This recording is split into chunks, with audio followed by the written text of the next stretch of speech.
Hello, मैं अरुण सिंघल। आज मैं आपको आपकी स्ट्रीम से रिलेटेड कुछ बातें बताने आया हूँ कि भाई आपको क्या स्ट्रीम चूज करनी बेटर रहेगी और कैसे आपने अपनी स्ट्रीम को चूज करना है। भाई देखो, कई दिनों से बच्चों के कॉल आ रहे हैं मेरे पास कि सर हमें बता दीजिए कि हमें क्या स्ट्रीम चूज करनी चाहिए, आर्ट्स, कॉमर्स, साइंस। तो भाई मैं आपको बता दूं कि भाई आपने अपनी अगर स्ट्रीम चूज करनी है तो आपने क्या क्या चीजों पे ध्यान देना है और क्या क्या चीजों पे ध्यान नहीं देना। भाई देखो, सबसे पहली चीज बच्चों की क्या रहती है अपनी स्ट्रीम को चूज करने पे कि भाई उनकी दोस्ती ज्यादा इंपॉर्टेंट रहती है। भाई वो सोचते हैं भाई हमारे दोस्त अगर साइंस ले रहे हैं तो हम भी साइंस लेंगे, अगर हमारे दोस्त कॉमर्स ले रहे हैं तो हमें कॉमर्स लेनी चाहिए।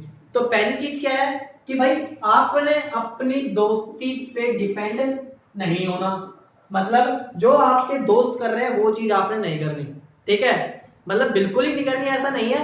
जो मतलब आपके दोस्त कह रहे हैं आपको भेड़ चाल नहीं चलनी, ठीक है ना, कि भाई आपका अगर दोस्त कॉमर्स में जा रहा है तो आप भी कॉमर्स में जा रहे हो, ऐसा मत करना बिल्कुल भी, ठीक है। और दूसरी चीज अगर मैं बताऊं कि भाई मेंटेलिटी क्या है, बच्चों की भी देखी जाए, पेरेंट्स की भी देखी जाए कि भाई हम स्ट्रीम चूज कब करेंगे, जब हमारा रिजल्ट आ जाएगा। भाई जब रिजल्ट आपका आएगा तो भाई आप देखोगे कि आपके रिजल्ट में आपके मार्क्स किस हिसाब से आए हैं। आपकी परसेंटेज अगर ज्यादा है तो आप क्या सोचते हो कि भाई हम साइंस ले लेंगे, अगर उससे थोड़ी कम है तो हम कॉमर्स ले लेंगे, अगर उससे भी कम है तो भाई हमारी तो बस सही है, भाई हमें क्या लेना है, आर्ट्स ही लेना है, ठीक है भाई। अब भाई अगर आप इन दो तरीके से सोच रहे हो, भाई या तो आप अपने रिजल्ट पे सोच रहे हो या अपने दोस्ती पे सोच रहे हो, ये कि जो कि दोनों की दोनों बात क्या है, गलत है। कि भाई आपने कभी भी अपने दोस्ती पे डिपेंड नहीं होना और कभी भी अपने रिजल्ट पे देख करके अपनी स्ट्रीम चूज मत करना, ठीक है। भाई आप अच्छे मार्क्स ला रहे हो, माना आप 90% ले आए, आप 90% ले आए, पता चल रहा है आपके साइंस में मार्क्स कम थे, पता चल रहा है आपके साइंस में मार्क्स कम थे और आपने चूज कर लिया क्या, आपने साइंस चूज कर ली, ठीक है। तो भाई देखो, साइंस में कम मार्क्स आने के रीजन कई सारे हो सकते हैं। हो सकता है आपका इंटरेस्ट ना हो सकता है आपकी मतलब कई चीजें क्लियर ना हो। तो भाई मैं बेटर कहूंगा कि भाई आप साइंस से अच्छा है कोई और स्ट्रीम चूज करो, क्योंकि आपको अगर साइंस में दिक्कत है तो भाई आप साइंस की तरफ मत जाओ, ठीक है। और अगर आपके 90% ये आए हैं, सोचो एसएसटी आपका बहुत अच्छा है, एसएसटी क्या है आपका बहुत अच्छा है, उसमें देखे जाए तो मार्क्स बहुत अच्छे हैं और ओवरऑल 90% आ गया, पता चल रहा है साइंस भी थोड़ी वीक है, मैथ भी थोड़ी वीक है, समझ रहे हो। तो भाई आप क्या करोगे कि भाई आपको आर्ट साइड लेनी चाहिए, ठीक है। अगर आपको लगता है कि नहीं सर हमारे मार्क्स कम आए हम तो फिर भी साइंस लेंगे, तो भाई अगर आपको लगता है कि आप कर सकते हो, आप कर लोगे वो भी अच्छे से, तभी साइंस लेना, अदरवाइज साइंस मत लेना, ठीक है। और ऐसी कोई बड़ी बात नहीं है कि साइंस बहुत ज्यादा मुश्किल है। भाई साइंस बिल्कुल भी मुश्किल नहीं है, सिर्फ तुम्हारी मेहनत पे डिपेंड करेगा, तुम्हारा हार्ड वर्क। भाई हार्ड वर्क, ये चीज क्लियर होगा मैं क्या कर रहा हूं।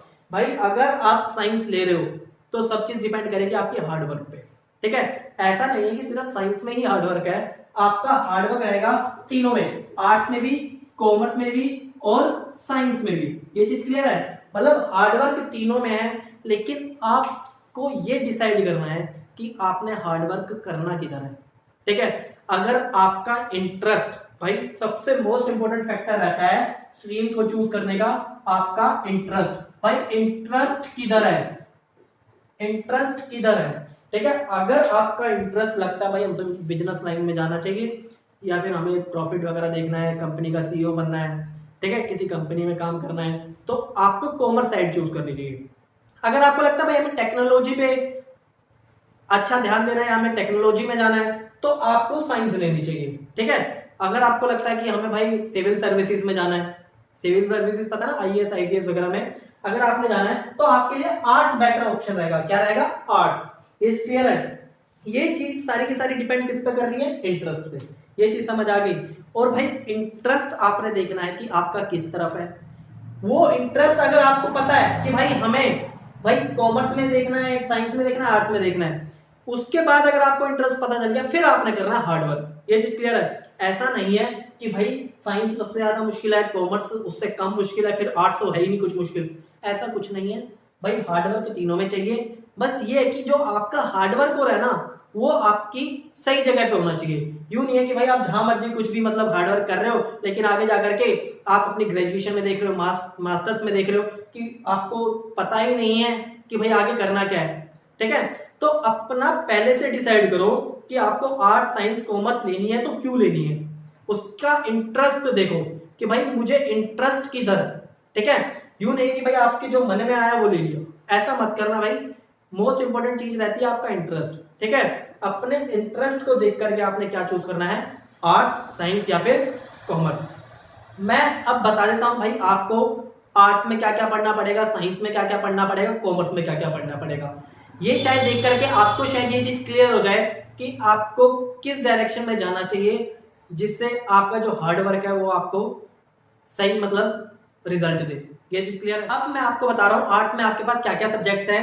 भाई देखो, यहाँ पे आपके पास political science, history, English, Hindi, geography, sociology, economics, math, fine arts, home science, psychology, physical education, ये सब्जेक्ट्स हैं। हो सकता है आपके पास 2-3 सब्जेक्ट्स और जो मैंने नहीं लिखे वो देख लेना आप। बाकी मैं बता दूं, ये आपके जो सब्जेक्ट्स रहते हैं ये मेन रहते हैं। यहाँ पे आपने 5 सब्जेक्ट्स पढ़ने हैं मेन, और एक रहेगा आपका एडिशनल। ठीक है, हो सकता है कई स्कूल में आपको एडिशनल ना मिले, सिर्फ आपको 5 ही सब्जेक्ट्स पढ़ने पड़े। ठीक है, तो आप इसमें से देख लेना आपने कौन से सब्जेक्ट्स पढ़ने हैं। और ये भी हो सकता है भाई स्कूल टू स्कूल आपका जो 5 सब्जेक्ट का कॉम्बिनेशन वो बने, वो अलग अलग बने। ठीक है भाई, देखो इसके बाद अगर मैं बताऊं आपका करियर कहाँ है, अगर आर्ट्स की फील्ड में देखोगे तो भाई देखो, पहले आप लॉ में जा सकते हो, civil services, teaching, hotel management, government jobs, graphic designing और जर्नलिज्म। भाई अगर आप आर्ट चूज करते हो तो आपके पास ये ऑप्शंस रहते हैं आपके करियर के। जरूरी नहीं है कि भाई यही है सिर्फ, और नहीं है, और भी है, वो आपको देखने पड़ेंगे। ठीक है, बस मैंने ये बता दिए थोड़े कि भाई जिससे आपको अंदाजा हो जाए कि भाई आर्ट्स भी इतना बुरा सब्जेक्ट, बुरा स्ट्रीम नहीं है। ठीक है भाई, देखो अगर मैं यहाँ पे कुछ बात बताऊं, भाई यहाँ पे अगर आप आर्ट्स चूज करते हो तो आपकी जो कॉस्ट है वो थोड़ी कम रहेगी। मतलब कॉस्ट का मतलब क्या है यहाँ पे कि भाई आप अगर पढ़ाई में अगर खर्चा देखते हो अपना, तो आर्ट्स की फील्ड, आर्ट्स में थोड़ा कम रहता है। ठीक है, और इसका एक नुकसान क्या है, देखो ये तो चलो ठीक है भाई, खर्चा कम है, इसका नुकसान क्या है कि जो आपकी प्लेसमेंट रहेगी ना वो अच्छी नहीं रहेगी, मतलब गुड प्लेसमेंट आपके पास नहीं रहेगी यहाँ पे। और हो सकता है कि आपकी स्टार्टिंग में सैलरी क्या रहे, कम रहे। ठीक है, लेकिन ऐसा नहीं है कि भाई बिल्कुल ही कम हो। भाई अब ये देखो ना, अगर आप सिविल सर्विसेज में जा रहे हो आर्ट्स को चूज करके, और आपको पता भाई सिविल सर्विसेज का क्या मतलब रेपुटेशन है, ठीक है, तो वहां पे आपकी अच्छी सैलरी होती है, आपकी एक अलग रेपुटेशन होती है, आप देश के लिए मतलब काम करोगे। तो मतलब एक तरीके से देखा जाए ऐसा नहीं कि आर्ट्स बिल्कुल बुरा सब्जेक्ट है, फायदा भी है, नुकसान भी है। भाई देखो इसकी सबसे अच्छी बात क्या, अगर आप आर्ट्स पढ़ते हो तो आपकी अवेयरनेस है ना वो बहुत ज्यादा हो जाएगी, मतलब बहुत अच्छी हो जाएगी। ठीक है, आप बहुत सारी चीजें सीखोगे, आपके पास सोसाइटी के अंदर, समझ रहे हो, आपके पास सोसाइटी की काफी अच्छी नॉलेज रहेगी। ये चीज समझ आ गई। ठीक है भाई, आर्ट्स को देख लेना आपने, अगर इंटरेस्ट हो, अच्छा लगा भाई, हाँ कि भाई हमें जाना चाहिए, तो तब डिसाइड करना।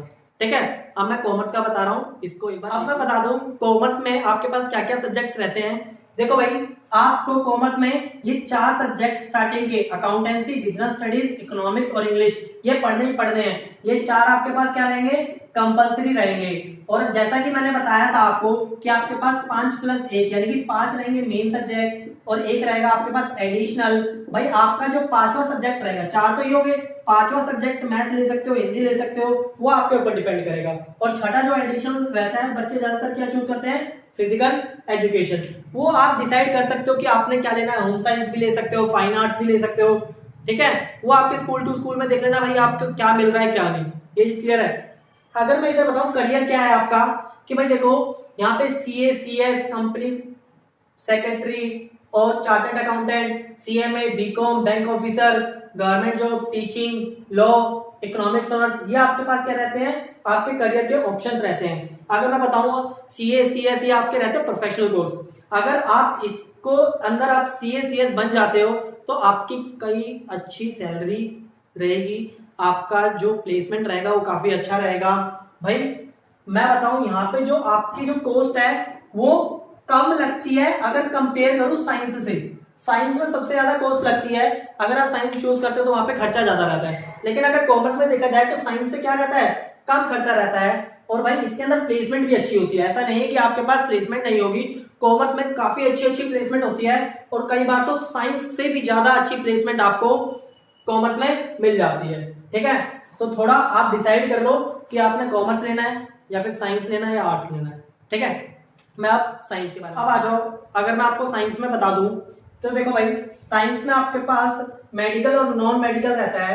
यहाँ पे मेडिकल और नॉन मेडिकल में फर्क क्या है, मेडिकल में आपके पास बायो कंपल्सरी होता है, नॉन मेडिकल में आपके पास क्या आ जाता है, मैथ आ जाता है। बाकी फिजिक्स केमिस्ट्री इंग्लिश आपके पास दोनों में रहता है। ठीक है, इसके बाद पांचवा सब्जेक्ट आप डिसाइड कर सकते हो कि आपने computer science, maths, physical education, economics या फिर और कोई आपको स्कूल के उससे मिल रहा है जो आप पढ़ सकते हो। ठीक है, और एडिशनल में भी आप देख सकते हो कि बच्चे ज्यादातर क्या लेते हैं, फिजिकल एजुकेशन लेते हैं। कई बार बच्चे इकोनॉमिक्स भी ले लेते हैं, कंप्यूटर साइंस भी ले लेते हैं। तो थोड़ा वो आपके ऊपर डिपेंड करेगा कि आपने एडिशनल में पढ़ना क्या है। इसके बाद अगर मैं करियर में बताऊं आपका, भाई देखो अगर आप मेडिकल में जा रहे हो तो सबको पता है भाई मेडिकल बच्चे डॉक्टरी के लिए चूज करते हैं। वहां पे आपको एग्जाम देना पड़ता है, एम्स का, जिम्पर का, नीट का, ये चीज क्लियर है। और आपको नॉन मेडिकल इंजीनियरिंग के लिए होता है। ठीक है, बच्चे चूज क्यों करते हैं नॉन मेडिकल, क्योंकि उनको इंजीनियरिंग लाइन में जाना होता है। जैसे आप बीटेक कर सकते हो, बीसीए कर सकते हो, आपके लिए एनडीए और सीडीएस की जैसे मतलब गवर्नमेंट जॉब भी रहती है, आप वहां पे उस फील्ड में भी जा सकते हो। या फिर आप बीएससी कर सकते हो किसी भी सब्जेक्ट में, जैसे अगर मैं बोलूँ केमिस्ट्री में। ये चीज क्लियर है भाई, ये आपके लिए साइंस का रहेगा। साइंस में अगर मैं एक चीज बता दूं, यहाँ पे जो खर्चा रहता है वो काफी ज्यादा रहता है, और जो प्लेसमेंट रहती है ना, प्लेसमेंट भी क्या रहती है, काफी अच्छी रहती है। ये चीज क्लियर है भाई। अब आपको डिसाइड करना है कि आपने आर्ट्स, कॉमर्स, साइंस, ये चीज क्लियर है। कॉमर्स में आपके पास एक और ऑप्शन रहता है एमबीए का। ठीक है, वहां पे आप बीबीए करके फिर एमबीए कर सकते हो, या बीकॉम के बाद एमबीए कर सकते हो। एमबीए के लिए आपने कैट का एग्जाम क्लियर करना होता है, और एमबीए के बाद आपको कंपनी में काफी अच्छी पोस्ट मिलती है, वहां पे आपकी सैलरी काफी अच्छी होती है। ठीक है, मैं कह रहा हूं कि भाई तीनों फील्ड अपने आप में अच्छी है। आपने डिसाइड करना है कि भाई आपने क्या चूज करना है, कहाँ पे आपका इंटरेस्ट है। ठीक है।